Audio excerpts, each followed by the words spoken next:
So we are technically culturally ambiguous in that people don't look at us and be like, you're Vietnamese, right? We're a little darker. Our faces are a little rounder. My eyes are bigger. Yeah, not as squinty as a lot of Asian people are. And so it's hard because people look at us and they can't figure it out.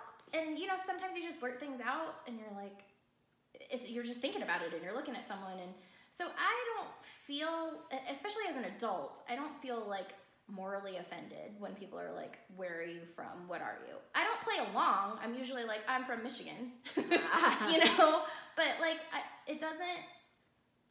it's not a knee-jerk reaction for me. I don't know if it was when I was little. I don't know if when I was much younger that was really offensive to me. Now I just find it annoying. How did you feel about it when you got here, and then how did it kind of change for you the older you got? Well, you know, for me, I kind of divide it into two camps, right? If someone is asking me that question out of ignorance, by all honesty, I can't really truly get angry with them, because people's knowledge and awareness are limited by their own experiences, right? And so they can ask me that question because they have very limited exposure to someone that looks like me, right? And so the fact that they ask that means that for the most part, it's because they want to know more, but they don't know how to ask it in any other way other than that. So do you take it as a teaching opportunity, or do you just let it go? I take it as a teaching opportunity. How else can you, how else can you bridge the gap of awareness if you don't share, right? And I just want it to be over, so I just make it end as quickly as possible. So good on you for being like, there are better ways to ask that. Well, I would say, you know, do you mean originally from? And they say yes. I said, well, I'm originally from Vietnam. And of course they want to have something, want us to have something in common, you know, have something in common to talk about. So they bring up some other Vietnamese person they know? Yeah. So, you know, I know a person with that same last name. Yeah. And so you know, but there are people in my life that I've met along the way that are just brutally mean-spirited and prejudicial in their approach, and you know, having dealt with those kind of people, I felt that I don't have to have any kind of negative energy or feelings toward people who truly just want to know a little bit about me or want to find some common ground with me. Or asking people where they're from is a pretty ordinary question when you're trying to get to know a person, because so many regional and cultural differences happen within America. So I'm not offended by someone asking and they're expecting an answer of Texas. Yeah. But when you look at me and try to point to me as other, that's where I have an issue. Well, but you know, the thing about it is we as a society have gotten completely we have gotten, in my opinion, carried away with so many barriers to really asking questions. A lot of eggshells to walk on. We just like really totally, completely are afraid to ask questions unless, you know, we phrase it in the most politically correct way or the timing of that question. And right now, the way it is, people are just so afraid to ask me anything, right? And you know, I feel that because I've experienced so much divisive behavior and actions and words and in action, I feel that as long as the person's intent isn't ill will, I'm able to get past however they phrase the question. And I think that is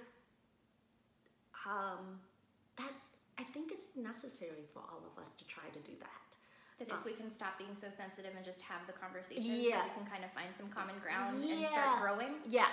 So we don't make the other person feel like they gotta just tiptoe around every questions and every issues, right? And But so if it's somebody you know and a friend that you're comfortable with, it's a way different option for a conversation than it is for somebody who doesn't even know your name that asks you that first. Like, it's a totally different reaction. Yeah. Right? If it's your friend that asks you in that way, then you should reconsider how do you define that friendship, where you are in that friendship, and how do you want to move forward with that friendship, right?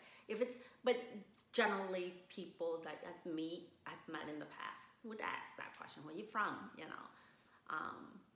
and so I just feel like we've gotten kind of trigger happy in so many ways.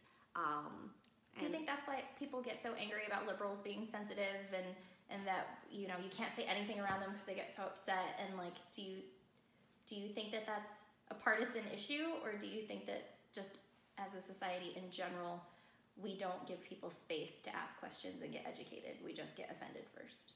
I think we assume too much. We assume that everyone should have gotten to the point where there should be PC 100% of the time. They should be very aware of the world we live in, how global it is, but quite honestly, most of us, no matter how we slice it, live in a bubble.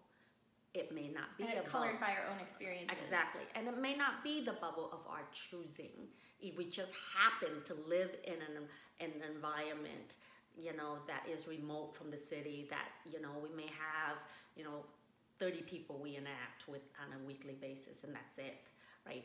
So quite honestly, everyone lives in this bubble, and if you want to really learn something and grow, you have to force yourself to get outside of that bubble, and most of us don't even recognize that we are in a bubble to begin with, right? And so it's it's hard to continue to find fault in the way they ask, or if they even ask at all. I think what's worse than that is indifference. Yeah. And so that's why I am able to look past that, is because I feel that the worst thing is indifference. Like, you walk past each other and don't even say hello, don't even acknowledge each other, don't care to ask where you're from or what's important to you or any of that stuff. Yeah. And so we kind of have to prioritize and not expect perfection in each other. Rather, everything is an attempt to bridge the gap if we can let it be. Yeah. And I think that if more of us are like that, then we don't have to be at each other's throat if we can't phrase the question 100% correct. Just give each other grace to explore and try to grow. Yeah. And later on, when you get to know them, you can say, hey, I didn't appreciate the fact that you asked me it that way, but I wanted us to have this. And so this is, and now we know each other more, and I would say that the better way to ask would be this.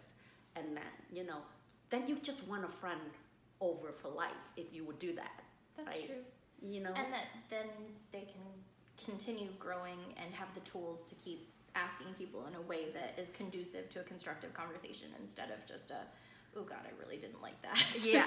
And then, what happened when you do that too, is they in turn would turn to their friends and say, you know what? LySa said something to me today. I didn't know that this was offensive. I just was being myself. I didn't know. And she said something to me, but this is what she said. And, that makes sense. So then that person said to that person, and that eventually it become a better world if we could just give each other more grace, Yeah, I think that's what people are using social media to do, is to try to open the door for that conversation. And I found that as I was reposting articles that I found that presented information in a way that I thought people could handle. It opened the door for dialogue and people being like, oh my gosh, I had never realized that my doing that is hurtful to people, or I never realized that so many people are changing their behavior just because this is happening. And so if you give people the opportunity to grow, I think people want to take it, right? Most people do. And I also think it's you know, when you talk to people, you can't always have a win in the column right away. Sometimes it's just planting seeds, right? And so you know, their capacity to go from 0, you can't expect them to go from 0 to 100 in understanding. It takes a gradual approach, right? And so it's just kind of planting that seed and one step further than it was before. And that's all you can do, right? Especially those seeds you planted when I was little versus how far away I got from tending them. Like, it's not an overnight thing. It's not an automatic thing. No. It just happens and evolves that way. Yeah.